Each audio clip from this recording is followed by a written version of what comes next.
Voilà. Et donc, au fur et à mesure des années, moi qui n'avais absolument pas de problème de dos, je me suis retrouvée avec des débuts de sciatique, alors que je n'ai pas porté des choses très très lourdes dans ma vie, hein, je suis pas manutentionnaire. Bon, c'est vrai que j'ai une vie de valise et que je dois porter des valises, j'en sais rien, c'est tout le temps quoi. Je suis tout le temps avec des valises. Donc effectivement, il y a effectivement peut-être le fait de la valise, mais vraiment, je suis quand même persuadée que mes blocages, à chaque fois, j'ai remarqué, c'est après un gros coup de stress que je me trouve bloquée.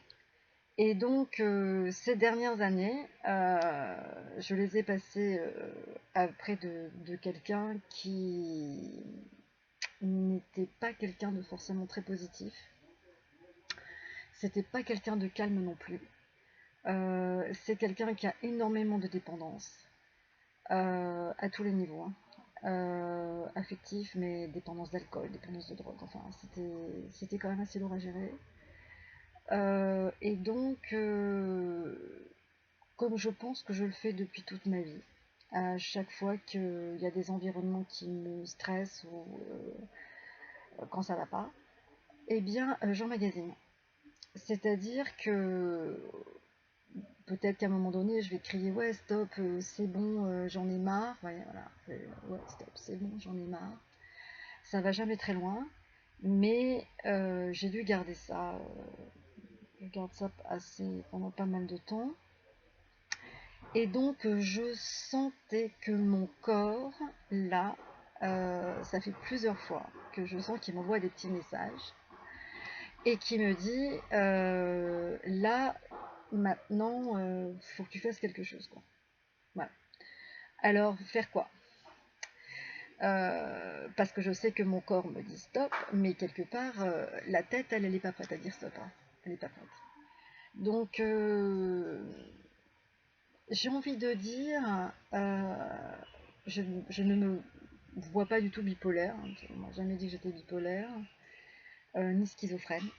Par contre, je pense effectivement, euh, comme d'ailleurs le voient ici les Amérindiens ou les Mayas ou les Incas, enfin bon, que à partir du moment où vous n'êtes plus du tout en harmonie avec votre corps et votre esprit, là vous rentrez dans un espèce de processus et de cycle de souffrance qui ne s'arrête jamais. Parce que vous avez la tête qui souffre depuis très longtemps, ça se répercute sur votre corps, puis du coup comme votre corps il souffre, et ben ça ressouffre dans la tête, et c'est comme ça, et c'est comme ça, et c'est comme ça, et on n'en sort pas. Voilà. Alors par contre, on se soulage. On va se soulager, effectivement, on peut se soulager en fumant un pétard, on peut se soulager en buvant quelques verres, on peut se soulager en prenant des pastilles, on peut se soulager en faisant des temps de trucs, sachant que moi, je suis la spécialiste de la fuite.